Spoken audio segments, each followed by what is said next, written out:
Welcome along to WLR's weekly GA show, Lauren the Páirce, brought to you by Hooper Dole Insurance's Dunmall, Waterford. Tomás McCarthy here till 7 o'clock. Coming up, Dan Shanahan will give his predictions on semi-final Sunday in the County Senior Hurling Championship. There's 2 pairs of passes up for grabs. Former Daisha captain Brian Flannery will discuss Liam Cahill's imminent appointment as the new Waterford hurling boss. Larry O'Gorman on David Fitzgerald's new 2-year term in Wexford.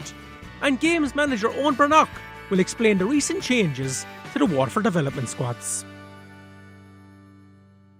So at semi-final Sunday in the County Senior Hurling Championship, we'll be live in Fairfield for Ballygunner versus Dungarvan from 2:15, thanks to George Corbett Skoda, with Kieran O'Connor and Dan Shanahan on commentary duty. And delighted to say that Dan is on the line now to preview both of these last 4 encounters. And Dan, spirits will be pretty high in the Dungarvan camp, you imagine, after knocking out Abbeyside the last day with that dramatic late goal from Michael Kiley. What will they have to do to trouble the champions on Sunday? Yeah, Tomas, there's very great spirit of performance from Dungarvan, Tomas. Obviously, Jimmy Meany have brought a lot of belief into the Dungarvan lads, Tomas. The game was in the melting pot there. Kevin Crotty lobbed in a ball and Michael Kiley again took a chance. Had been around the square and finished the ball, and the next thing puck out and game over. Like that'll definitely bring him on, Tomas. As in spirit-wise, confidence-wise. Plus, Tomas, they're playing Ballygunner in Fairfield. Other years they could have been bought to Welsh Park for a double header, so it's nearly a home game for Dungarvan, Tomas. So they'll be full of confidence going into the game, and why not? They've nothing to lose, Tomas. They're playing the county champions and the Munster club champions, and they're obviously, that's for a reason, because they're the best team in the county. But Dungarvan have nothing to lose going into next Sunday's game. They'll want everything right going for them, Tomas, to be a look on the day as well, to be the champions, But again, it's a game I'm looking forward to. But it's going to be tough for Dungarvan, but a game they've nothing to lose going into next Sunday. Yeah, and 2 years ago, Dan, you played Ballygunner with Lismore in the county semi-final in Fairfield. It came within 2 points. You didn't concede a goal that night. How important is it for Dungarvan to keep that Gunners forward line goalless for as long as possible? Yeah, Tomas, a good point. But again, on the night, Tomas, the conditions were atrocious in that night under lights, in Fairfield. And we were coming off a highway. Again, like ourselves, Tomas, we had nothing to lose going into the game. All of a sudden, we got it within a couple of points of Ballygunner, but they behind J.J. Hutchins that they come on and clicked over a few points, Tomas, and again, Tomas, how many teams, Romore this time last year, got close to them again, but they just seem to get over the line in these games and get to the final, and it's a great sign of a team, Tomas. That's why they're the county champions, they're winning playing bad, so they are. And again, your point being, to score goals against Ballygunner is extremely hard. Is Barry Coughlin back? I don't know, Tomas, I'm hearing he's not, to be honest with you, but he wasn't back the last day either against Passage, and they survived and beat a good Passage team. So it's important that Dungarvan don't concede goals tomorrow. Whatever about scoring tomorrow, it's not to concede early goals next weekend against Ballygunner, because if the Ballygunner can get a goal or two early, it'll settle them down a bit and they'll keep plugging away the points then, and then Dungarvan have to go to try and get goals and to create space over the end for the key forwards that Ballygunner. Yeah, is Dungarvan full backline an area that they kind of need to shore up? Dan, they've leaked 10 goals so far, and Michael Kiley from Abbeyside put them under a lot of pressure the last day. He did, and he did. Tomas, I thought Darragh Lyons did well in the second half, to his credit. Michael got a good goal, but young Lyons, who took a yellow card, Darragh took a yellow card in the first half, dealt fairly well in the second half, Tomas. I was at the game. It had to be beaten as a game I couldn't leave because of the excitement there, but again, Abbeyside had their tactic on that day. Their tactic that day was to go high into Michael Kiley on young Darragh Lyons, and it didn't work. It worked a bit, but again, the ball must travel. I always said to Moss, the ball must travel a long way before it gets the full back line and the goalkeeper. So I think it's hard to pinpoint the Dungarvan full back line because they're a good unit. John Curran is there, Darragh Lyons, I said, and Sean Ryan, they'll be up for the game next Sunday, Tomas. Again, Dungarvan half back in the last day was outstanding, Tomas. Jamie, Kieran Power and Kenny Moore were really, really on top against Abbeyside, and I think that was a driving force, especially in the second half, for them to go on and beat Abbeyside. Yeah, how will they cope with Páirc Mahoney, because he's been so influential for Ballygunner on this run? They're going for 6 in a row this year, Dan. Yeah, it's a good question, Tomas. As in, what Jimmy Meany knows Ballygunner inside out from being living in Blowmount Sign, Tomas, and I think Dungarvan beat him this year in the league final, I think, too, if my memory corrects me. Mm. But so they beat him well. But again, Páirce is elusive. He's never caught down to one place. To be honest with you, do Dungarvan going man to man, and he'll bring your centre back out towards midfield. That creates the space then for your full forward. And or do they show up and leave Páirce off? It's a big question for the Dungarvan management. What do they do with Páirce? But it's not only Páirce. You're looking at other players that are there. Tomas there. Shane Sullivan is back. Philip. Daisy Hutchins is absolutely flying this year. Peter Hogan, the two of them are playing unbelievably well inside. And it'll be hard for Dungarvan next Sunday, don't get me wrong, Tomas. But Dungarvan, again, have nothing to fear. They have their own forwards, Tomas. Paddy, Corn, Ryan, Donnelly. They're all playing well as Tomas. Joe Allen got the goal, the best goal I've seen in Fairfield in years against Abbey side, and it's a game they'll relish, Tomas, and they should really go out and enjoy it. Don't worry about who they're playing, just go out and enjoy the occasion, because it's on at 2:30 of a Sunday. There'll be a big crowd there, Tomas, a big Dungarvan crowd there, and you never know, it's a 2-horse race, Tomas. It's a 50-50 game, but with being Ballygunner and the form and the players they have, you have to rate them as favourites going into the game. Yeah, and do they have the strongest squad in the championship as well, Dan? Like, there was out 6 of the Munster final team against Passage the last day, and still the likes of Desi Hutchinson, Paddy Levy, Tyg Foley, Tom Gallagher, they all settled in really well. Unbelievable, Tomas. I have to give them credit. Again, in Ballygunner, they run a massive ship down there. The way they can bring these lads through, Tomas, and play the way they play. Them youngsters that you mentioned there, they know that they didn't play last year, how the system they're playing. They know how to do it, Tomas. They've been doing it since they were minor. And you'd be thinking Passage have a chance down in Wells Park with missing 6 fellas like he's a Barry Coughlin, and they were missing Shane O'Sullivan, David and Brian O'Sullivan were missing. They're 4 players, Tomas, that if any other club were missing, they wouldn't be competing, to be honest with you. But Ballygunner, to their credit, have put belief into these young fellas, and so they have a bit of experience then with Philip. I said Shane O'Sullivan and Páirce keep him, and Dave Hutchinson, Wayne Hutchinson. So they have Tomas. So they have great experience, and the best goalie in Ireland is behind them, Stephen O'Keefe. So they have massive, vast experience around the field, and it will be tricky next Sunday because the Dungarvan forwards won't fear these young fellas. Tomas, that's the key. They won't fear the young fellas going in and marking these young fellas like Gavin Crotty, Paddy. They're seriously good forwards for Dungarvan as well. So it's going to be interesting Sunday, Tomas. Looking forward to it. Absolutely. Then it's up to Welsh Park then, 5:15. 2 teams that you've encountered this season with Lismore. It's a De La Salle against Mount Sion, a city derby, if you like. What impressed you about Sion at the last day against your own team? Well, it's a tough response, because a lot of people saying that we'd overlooked Mount Sion, that we thought we were in semi-finals. You never overlook Mount Sion, Tomas, to be honest, because they're a massive outfit. So they're well organised. John Mee's in charge of them.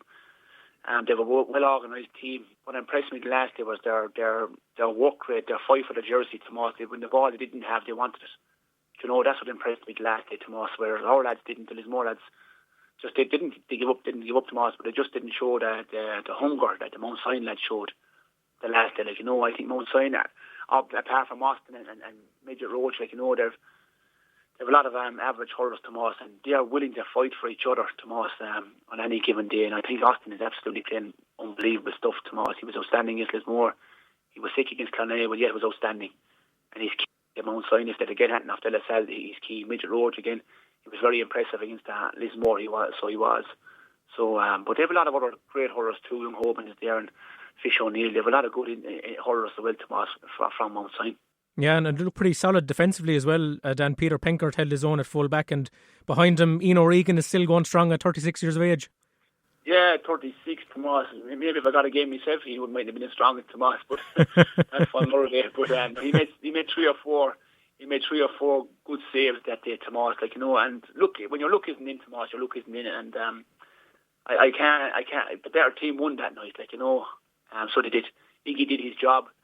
If we were to get 1 or 2 goals against them, you'd never know what happened, But again, they were solid at the back, so they were. But they're playing a different opposition next weekend, Tomas, as in these fellas really smell victory this year at De La Salle, so they do, and they know then what Mount Sion brought to the Lismore game. So they did Tomas. So it'll be interesting to see next Sunday where De La Salle are. Yeah, and you played De La Salle in round 1, Dan. Probably the game of the championship so far. De La Salle prevailed in the end. Could you sense from the start of the year that they wanted to be the team to knock Ballygunner off their perch? definitely Tomas. I know Brian feeling extremely well, Tomas. I know how highly the players rate him down there as a De La Salle, and he's a great man. He's a good coach, so he is, and he's won his counties with De La Salle. So he stepped in this year as manager, and his ambition was to win a county, Tomas. So it was. They have unbelievable players, Tomas. They against us that day was a great game of hurling, Tomas. The first day of the championship. So it was, they got on, we didn't take our chances, they did, and they beat us. The last day against Roemore, Tomas, I have to give Roemore credit, they're always hard to beat.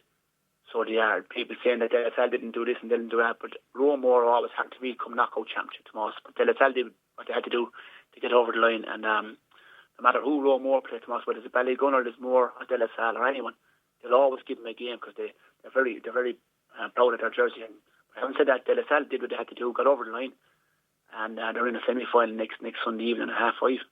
And how impressed have you been by Jack Fagan so far, Dan? Yeah, Jack has been impressive. Tomas, to his credit, we knew that. He's due a good game. He wasn't that hot the last day against Roemore, so he wasn't. I think Frank McGrath was on him, but Jack is a great club hurler, Tomas. So he is. But they have serious talent all over the field. They have Paddy Nevin, they have Kevin, Tom Moran. They have a load of other lads there, Tomas, Shane McNulty. They have a big, strong goalkeeper on goal, and they have a few young fellas that are there too. So they have Eddie Meany, young Tonto.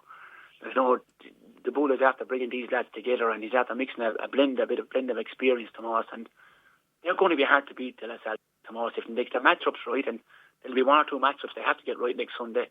What will they do with Austin? What will they do with Midget in the middle of the field, who destroyed Lismore, and see how they can tail them. So you're tipping De La Salle, Dan, ever so slightly? Yeah, I am, Tomas. I look. They're both hard to call, Tomas. To be brutally honest with you, and I'm not going to favour anyone, but we're going from past experience, that De La Salle have stronger numbers than Mount Sion. That's just my personal view. So I'll be tipping De La Salle there with a. I'm not something telling me tomorrow that Mount Sion beat him. That's in a couple of years going in the semi-final as well. So that they won't fear De La Salle. There's no fear in Mount Sion. Let's not forget they're Mount Sion, but it's going to be an intriguing game tomorrow. It's a great chance for De La Salle and Mount Sion to get their county final. It's the same with Dungarvan and Ballygunner. Again, it's a tight game to call tomorrow, but you look at the bookies tomorrow, and they'll have both them teams' favour going into the games. But for Mount Sion and Dungarvan, they have nothing to lose in semi-finals. I always say to them, semi-finals are about winning, not performing. Just get over the line, get to the final, and then you perform. Absolutely. And the curtain raiser in Fairfield, Dan, is 4 Mile Water and Ballyduff Upper at 1 o'clock. We're going to be losing an established senior club. Either way, 4 Mile got promoted in 01, Ballyduff in 05. Who do you fancy to stay up? It's another tough game to call, Tomas. Who would you have said at the start of the year, the two, Ballyduff and 4 Mile Water, would have been in a relegation battle? Being honest with you, I suppose the favourites to go down were Clonea, but I saw Clonea against 4 Mile Water, and they played a sweeper system unbelievably well, Tomas. 4 Mile Water didn't know what to do that day. The one man that did play extremely well that day was Shane Welch. I didn't think he got enough ball against Clonea to trouble the Clonea full back, so they didn't. But again, 4 Mile Water haven't been impressive this year, Tomas, in any of the games I've seen, to be honest with you. But they're 4 Mile Water, Tomas. They have some massive players. I was only thinking about it yesterday. Thomas O'Gorman, Shane Welsh, Shane Ryan, Jamie Byrne, Conor Gleeson, Tom Byrne. They are top class hurlers, Tomas. 4 Mile Water should not be in this situation, if you want my honest opinion. I look at Ballyduff and I go through their team, Tomas, again. They have unbelievable leaders. Stephen Lumpy was back the last day, was extremely good against Tallow. So he was, but they got beat. But you're looking at the Murrays, Mikey Kearney, Shane Kearney, Jamie Kearney. It's a toss of a coin, Tomas, this game next Sunday. Whoever wanted more. It's wicked hard, Tomas, to go down and come back up straight away. We were lucky enough, Tomas. Lismore went down a couple of 3 or 4 years ago now, and we were lucky to come back up straight away, because when you go down, it's very hard to motivate yourself for your intermediate championship. Because you look at the intermediate championship, Tomas, it's a wicked hard championship to win in the way. And whoever will go down next Sunday, it's a hard game to call. I wish both teams the best of luck, because it's going to be disappointing for at least if whoever loses the semi-finals, Tomas, they'll be senior. Whoever loses the relegation battle will be intermediate next year, and that's their county final, Tomas, the winners next of the first game next Sunday. Yeah, it's probably the game that no one likes to play, and Dan, you experienced it in 2015 with Lismore. How did you find it to prepare for a game like that? Well, to be honest with Tomas, in 2015, but if you were told that Lismore and De La Salle would be in a relegation battle, you'd never looked at that. But we got De La Salle in the relegation battle, Tomas. And whatever chance we had of trying to stay up to get De La Salle in a relegation in Fairfield, probably one of the biggest crowds ever seen in Fairfield for a relegation battle. And we went down to Tomas, and it's a game, Tomas, that it's hard to motivate. It's not hard to motivate yourself for Tomas, but any slip up at all, Tomas, and you're down intermediate, and it's a game that will be a nervous game for both teams next Sunday, Tomas, because of what's at stake. Senior hurling at stake, and next year's a different year. If you stay up, Tomas, you could be a different team next year. You'll be better than you were last year. You get to a semi-final or quarter-final. It's just when you get dragged into a relegation battle, they're hard to avoid. This is bad enough, maybe second now in a row, Tomas.